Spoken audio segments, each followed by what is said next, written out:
chapters 12 and 13. Chapter 12. In consequence of an agreement between the sisters, Elizabeth wrote the next morning to her mother to beg that the carriage might be sent for them in the course of the day. But Mrs. Bennet, who had calculated on her daughters remaining at Netherfield till the following Tuesday, which would exactly finish Jane's week, could not bring herself to receive them with pleasure before. Her answer, therefore, was not propitious, at least not to Elizabeth's wishes, for she was impatient to get home. Mrs. Bennet sent them word that they could not possibly have the carriage before Tuesday, and in her postscript it was added that if Mr. Bingley and his sister pressed them to stay longer, she could spare them very well. Against staying longer, however, Elizabeth was positively resolved, nor did she much expect it would be asked, and fearful, on the contrary, as being considered as intruding themselves needlessly long, she urged Jane to borrow Mr. Bingley's carriage immediately, and at length it was settled that their original design of leaving Netherfield that morning should be mentioned, and the request made. The communication excited many professions of concern, and enough was said of wishing them to stay at least till the following day to work on Jane, and till the morrow their going was deferred. Miss Bingley was then sorry that she had proposed the delay, for her jealousy and dislike of one sister much exceeded her affection for the other. The master of the house heard with real sorrow that they were to go so soon, and repeatedly tried to persuade Miss Bennet that it would not be safe for her, that she was not enough recovered. But Jane was firm where she felt herself to be right. To Mr. Darcy it was welcome intelligence. Elizabeth had been at Netherfield long enough. She attracted him more than he liked, and Miss Bingley was uncivil to her, and more teasing than usual to himself. He wisely resolved to be particularly careful that no sign of admiration should now escape him, nothing that could elevate her with the hope of influencing his felicity. Sensible that if such an idea had been suggested, his behaviour during the last day must have material weight in confirming or crushing it. Steady to his purpose, he scarcely spoke 10 words to her through the whole of Saturday, and though they were at one time left by themselves for half an hour, he adhered most conscientiously to his book, and would not even look at her. On Sunday, after morning service, the separation, so agreeable to almost all, took place. Miss Bingley's civility to Elizabeth increased at last very rapidly, as well as her affection for Jane, and when they parted, after assuring the latter of the pleasure it would always give her to see her either at Longbourn or at Netherfield, and embracing her most tenderly, she even shook hands with the former. Elizabeth took leave of the whole party in the liveliest spirits. They were not welcomed home very cordially by their mother. Mrs. Bennet wondered at their coming and thought them very wrong to give so much trouble, and was sure Jane would have caught cold again. But their father, though very laconic in his expressions of pleasure, was really glad to see them. He had felt their importance in the family circle. The evening conversation, when they were all assembled, had lost much of its animation and almost all its sense by the absence of Jane and Elizabeth. They found Mary, as usual, deep in the study of thorough base and human nature, and had some new extracts to admire and some new observations of threadbare morality to listen to. Catherine and Lydia had information for them of a different sort.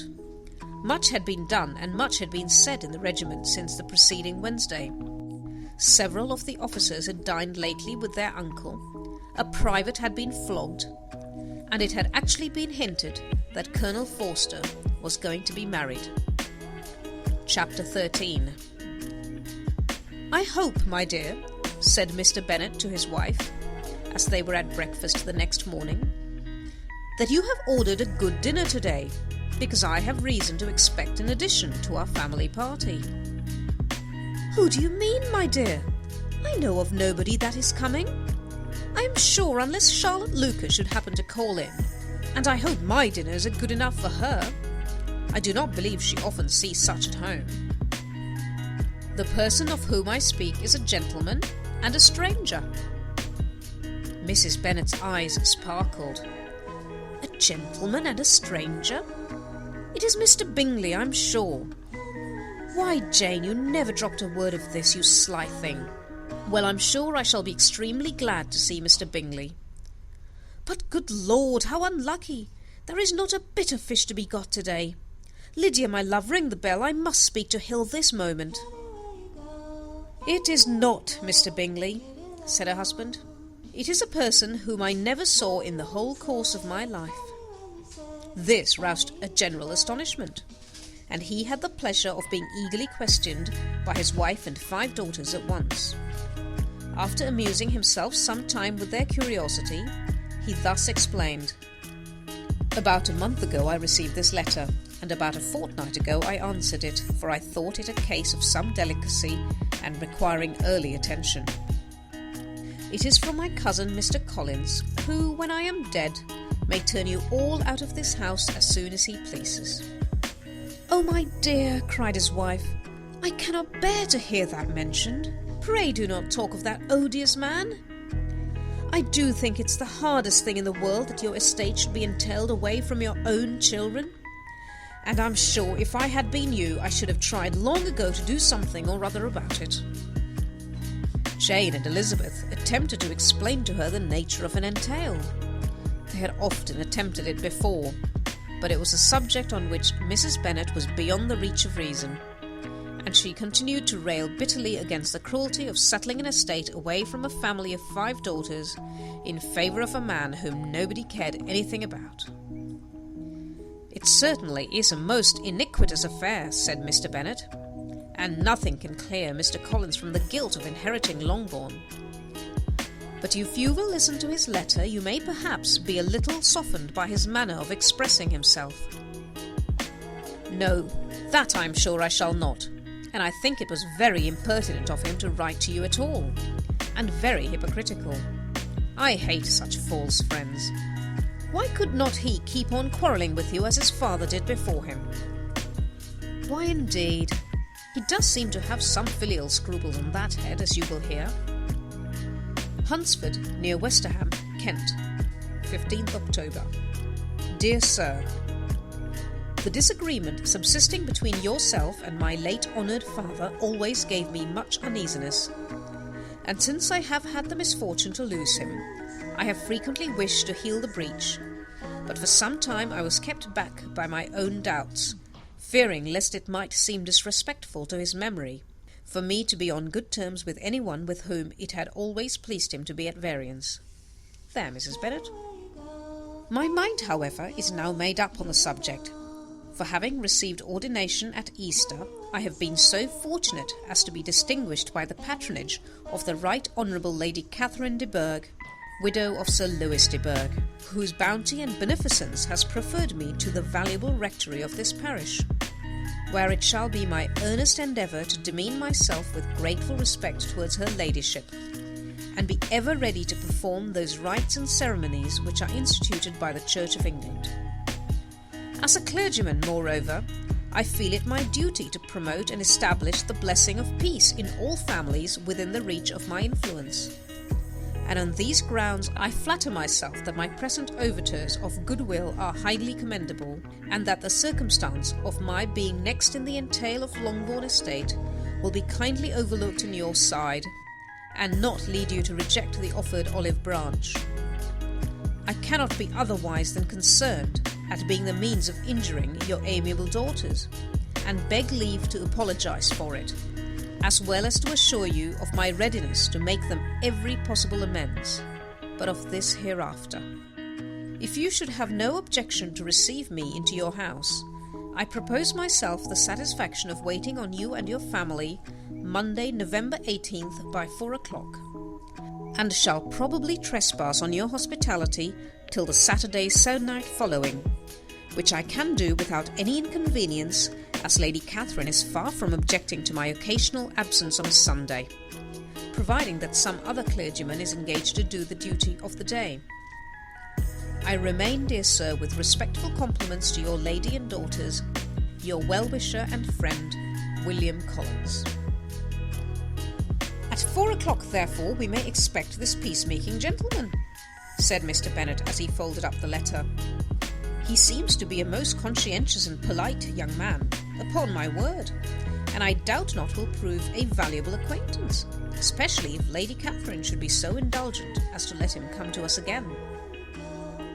There is some sense in what he says about the girls, however, and if he is disposed to make them any amends, I shall not be the person to discourage him.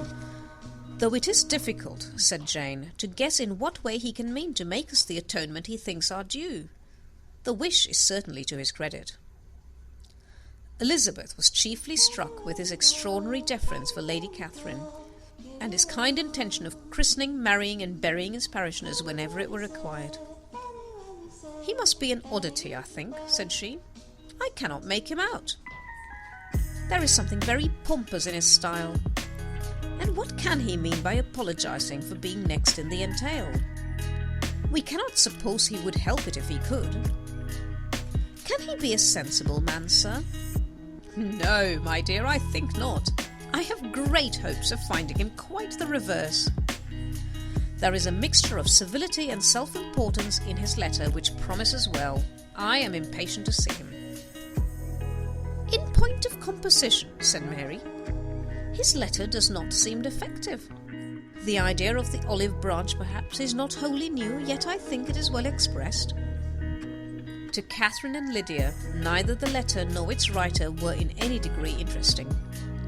It was next to impossible that their cousin should come in a scarlet coat, and it was now some weeks since they had received pleasure from the society of a man in any other colour. As for their mother, Mr. Collins' letter had done away with much of her ill will, and she was preparing to see him with a degree of composure which astonished her husband and daughters. Mr. Collins was punctual to his time, and was received with great politeness by the whole family. Mr. Bennet indeed said little, but the ladies were ready enough to talk, and Mr. Collins seemed neither in need of encouragement nor inclined to be silent himself. He was a tall, heavy-looking young man of 25. His air was grave and stately, and his manners were very formal. He had not been seated long before he complimented Mrs. Bennet on having so fine a family of daughters, said he had heard much of their beauty, but that in this instance fame had fallen short of the truth, and added that he did not doubt her seeing them all in due time well disposed of in marriage. This gallantry was not much to the taste of some of his hearers, but Mrs. Bennet, who quarrelled with no compliments, answered most readily, "You are very kind, I'm sure, and I wish with all my heart it may prove so, for else they will be destitute enough. Things are settled so oddly." "You allude, perhaps, to the entail of this estate?" "Ah, sir, I do indeed. It's a grievous affair to my poor girls, you must confess. Not that I mean to find fault with you, for such things I know are all chance in this world. There is no knowing how estates will go when once they come to be entailed. I am very sensible, madam, of the hardship to my fair cousins, and could say much on the subject, but that I am cautious of appearing forward and precipitate. But I can assure you, the young ladies, that I come prepared to admire them. At present I will not say more, but perhaps when we are better acquainted." He was interrupted by a summons to dinner, and the girls smiled on each other. They were not the only objects of Mr. Collins' admiration. The hall, the dining room, and all its furniture were examined and praised, and his commendation of everything would have touched Mrs. Bennet's heart but for the mortifying supposition of his viewing it all as his own future property. The dinner, too, in its turn was highly admired, and he begged to know to which of his fair cousins the excellency of its cooking was owing. But here he was set right by Mrs. Bennet, who assured him with some asperity that they were very well able to keep a good cook, and that her daughters had nothing to do in the kitchen. He begged pardon for having displeased her. In a softened tone she declared herself not at all offended, but he continued to apologize for about a quarter of an hour. That is the end of chapter 13.